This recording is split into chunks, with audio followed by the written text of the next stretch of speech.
Good morning and welcome to another Read Aloud. Today we're going to be starting a new book. This book is called Hoot and it's a Newbery honor book, which means it won an award for being very well written and very well received amongst the public. It is written by Carl Hiaasen, Not sure if I'm saying it right, but as always I try and say it in the most fun manner as possible. Now, typically books have some sort of a description about what the story is about, but this book was given to me used by a friend, and it doesn't have the description in it, but it's missing some pages at the beginning and end. Some of them were torn out. So I normally would read what the book is about to give myself kind of an idea or an overview, but since this doesn't have it, I'm just going to make a couple of assumptions based on some of the pictures. So being that it's called Hoot, and it's got a picture of two eyes with kind of a triangle nose, I'm thinking of something that makes a noise like hoot and maybe has a beak, and the first thing that comes to my mind is an owl. So this might be a book about an owl, I'm not quite sure, but I do know it got a lot of good reviews, and this is Hiaasen's first novel for young readers. It got more awards than the Newbery, but they just put the Newbery sticker on the front. So this is my first time reading it. Hopefully it's yours as well. So let's just dive right in and figure out what is going on here. Take my bookmark out as always. Got my coffee. I've chosen to start the book off with some elephants on my blanket, Modoc here behind me, and Diego, who is quite muddy from a walk we just took, and since we needed to wash the blanket anyway, I figured I'd let him join the read aloud a little bit muddy. He seems to enjoy that. He likes to be dirty. I don't know. Alright, chapter 1. Roy would not have noticed the strange boy if it weren't for Dana Matherson, because Roy ordinarily didn't look out the window of the school bus. He preferred to read comics and mystery books on the morning ride to Trace Middle School. But on this day, on Monday, Roy would never forget, Dana Matherson grabbed Roy's head from behind and pressed his thumbs into Roy's temple, as if he were squeezing a soccer ball. The other kids were supposed to stay in the back of the bus, but Dana had snuck up behind Roy's seat and ambushed him. When Roy tried to wriggle free, Dana mushed his face against the window. It was then, squinting through the smudged glass, that Roy spotted the strange boy running along the sidewalk. It appeared as if he was hurrying to catch the school bus, which had stopped at a corner to pick up more kids. The boy was strawberry blonde with wiry complexion. His skin was nut brown from the sun, and the expression on his face was intent and serious. He wore a faded Miami Heat basketball jersey and dirty khaki shorts. And here was the odd part: no shoes. The soles of his bare feet looked as black as barbecue coals. Trace Middle School didn't have the world's strictest dress code, but Roy was pretty sure that some sort of footwear was required. The boy might have been carrying sneakers in his backpack if only he'd been wearing a backpack. No shoes, no backpack, no books. Definitely strange on a school day. Roy was sure that the barefoot boy would catch all kinds of grief from Dana and the other kids, or at least the big kids, once he boarded the bus. But that didn't happen, because the boy kept running, past the corner, past the line of students waiting to get on the bus, and past the bus itself.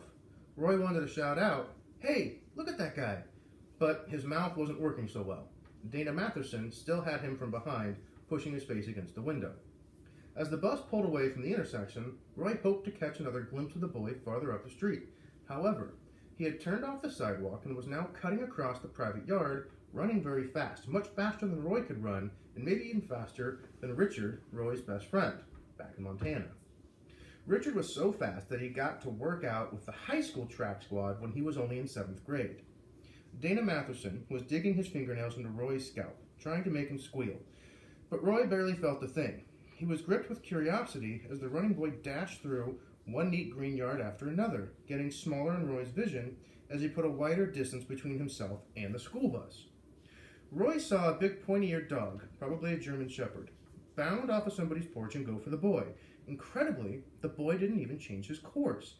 He vaulted over the dog, crashed through a cherry hedge, and then disappeared from view. Roy gasped. "What's the matter, cowgirl? Had enough?" This was Dana, hissing in Roy's ear.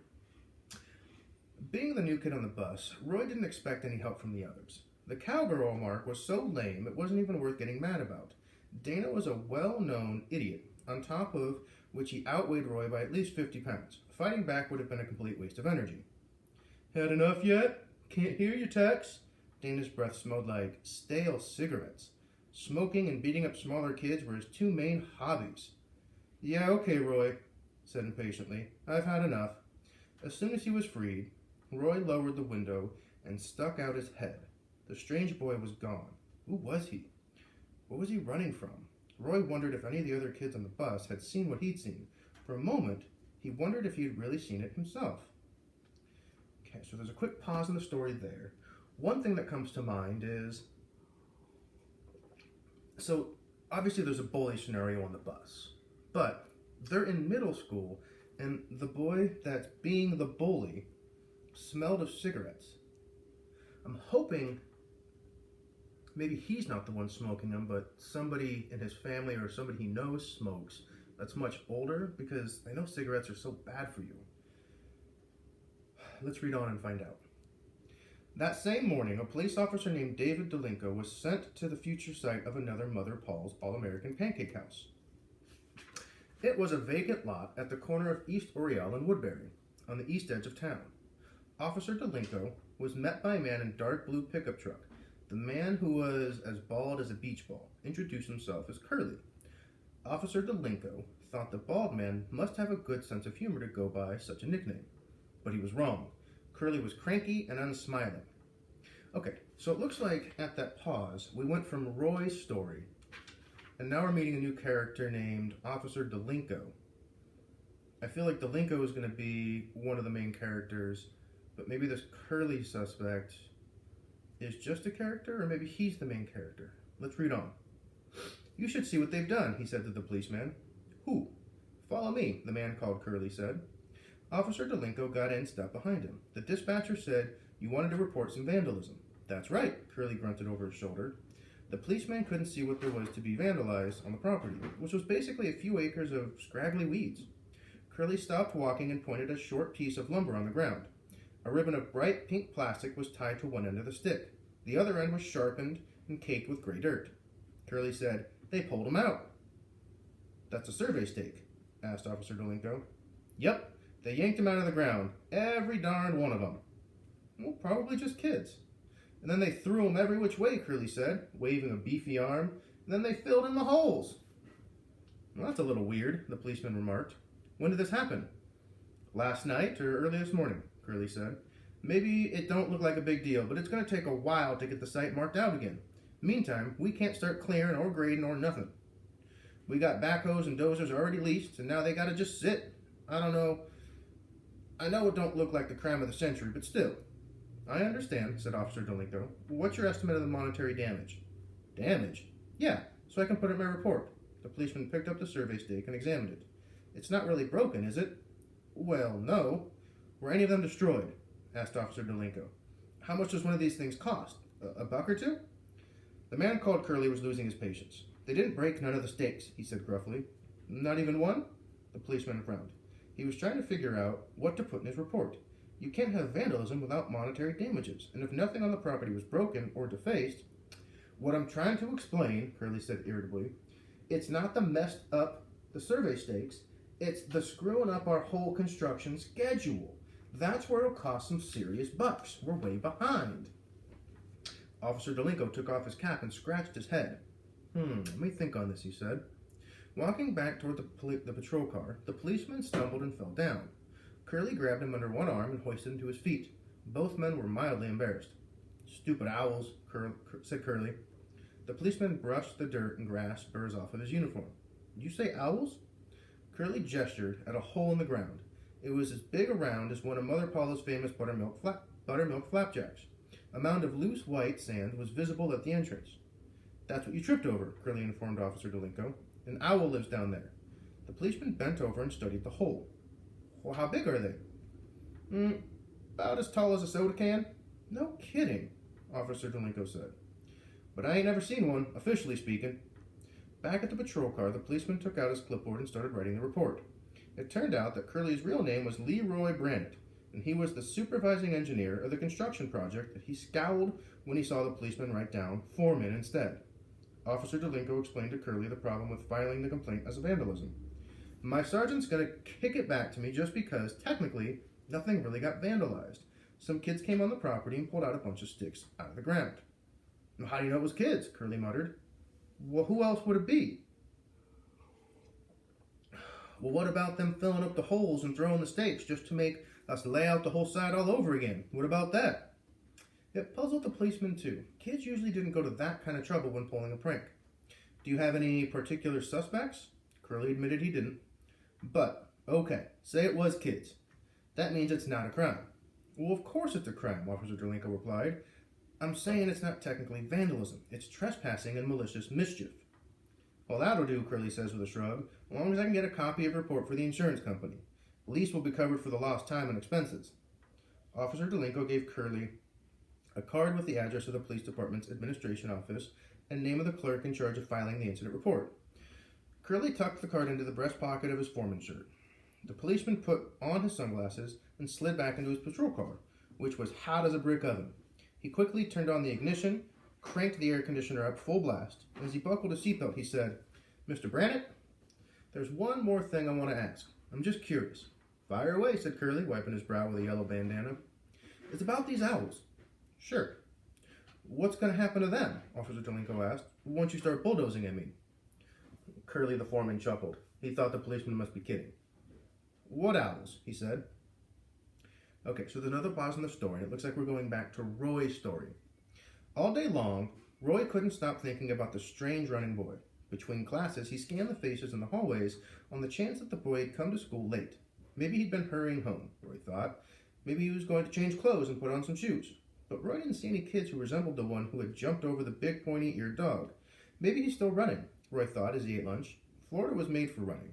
Roy had never seen any place so flat. He hasn't been here to Illinois, has he?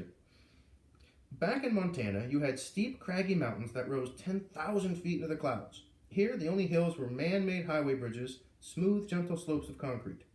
Then Roy remembered the heat and the humidity, which on some days seemed to suck the very meat out of his lungs.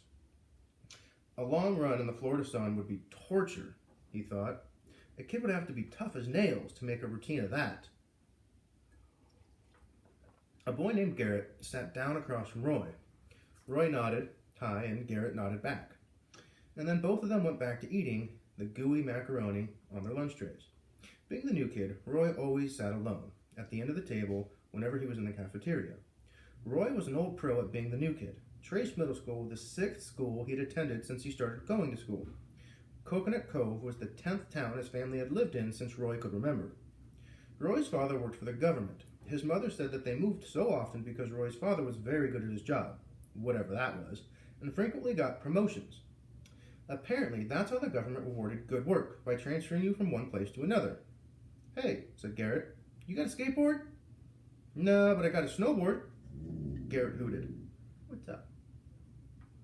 Who's here? Or do you just not like skateboards? Oh, it's the mailman. Garrett hooted. What for? Well, where I used to live, it snowed a lot, Roy said. You mean, you should learn to skateboard. It's awesome, man. It's kind of like snowboarding, but without the snow. Oh, I know how to skateboard. I just don't have one. Then you should get one, Garrett said. Me and my friends, we do the major malls. You should come. Oh, that'd be cool. Roy tried to sound enthusiastic. He didn't like shopping malls, but he appreciated that Garrett was trying to be friendly. Garrett was, a D student. But he was popular in school because he goofed around in class and made farting noises whenever a teacher called out to him. Garrett was the king of phony farts at Trace Middle School. His most famous trick was farting out the first line of the Pledge of Allegiance during homeroom. Ironically, Garrett's mother was a guidance counselor at Trace Middle. Roy figured she used up her guiding skills every day at school and was too worn out to deal with Garrett when she got home. Yeah, we skate hard until the security guards run us off, Garrett was saying, and then we do the parking lots until we get chased off of there too. It's a blast. Sweet, Roy said, though cruising a mall seemed like a pretty dull way to spend a Saturday morning. He was looking forward to his first airboat ride, which was in the Everglades. His dad had promised to take him. one of these weekends. Are there any other schools around here? Roy asked Garrett. Why, you sick of this one already? Garrett cackled and plunged a spoon into his lumpy clam apple crisp. No way. The reason I asked, I saw this weird kid today at one of the bus stops, except he didn't get on the bus. And he's not here at school, Roy said, so I figured he must not go to Trace. I don't know anyone who doesn't go to Trace Middle, Garrett said. There's a Catholic school up in Fort Myers, but that's a long ways off. Was he wearing a uniform, this kid? Because the nuns make everybody wear uniforms at that school. No, definitely wasn't wearing a uniform. Are you sure he was in middle school? Maybe he goes to Graham, Garrett suggested. Graham was the public high school nearest to Coconut Cove. Roy said he didn't look big enough for high school. Maybe he was a small person. Garrett grinned and made a farting noise with one of his cheeks. I don't think so, said Roy. You said he was weird? He wasn't wearing any shoes, Roy said, and he was running like crazy. Maybe somebody was after him. Did he look scared? No, he didn't really look scared. Garrett nodded. High school kid, betcha $5. To Roy, that still didn't make sense. Class at Graham High started 55 minutes earlier than the class at Trace. So the high school kids were off the streets long before the middle school buses finished their routes. So he was skipping class. Kids skip class all the time, Garrett said. You want your dessert? Roy pushed his tray across the table. You ever skip school? Yeah, Garrett said sarcastically. Bunch of times. You ever skip alone? Garrett thought for a moment. No, it's always me and my friends. See, that's what I mean. So maybe the kid is just crazy. Who cares? Or an outlaw, Roy said. Garrett looked skeptical. An outlaw? You mean like Jesse James? No, not exactly like Jesse James, Roy said, though there had been something wild in the kid's eyes. Garrett laughed again. An outlaw? That's rich, Eberhart. You got a seriously weird imagination. Yeah, said Roy, but already he was thinking about a plan. He was determined to find the running boy. Okay, so that takes us through the first chapter of Hoot. We've been introduced to Roy as one of the main characters, and it looks like Officer Delinko was one of the main characters. But then Officer Delinko was talking with Curly, who was a foreman of some sort of a project. There was owls underground. Dana Matherson, if I remember correctly, was a bully on the bus. And then there's Garrett, who might become one of Roy's friends. Only problem is, Garrett seems to not really take school seriously, and I don't know how that's going to affect Roy. But so far, I think it's a pretty good story. I hope you're liking it too. I'll see you next time for Chapter 2.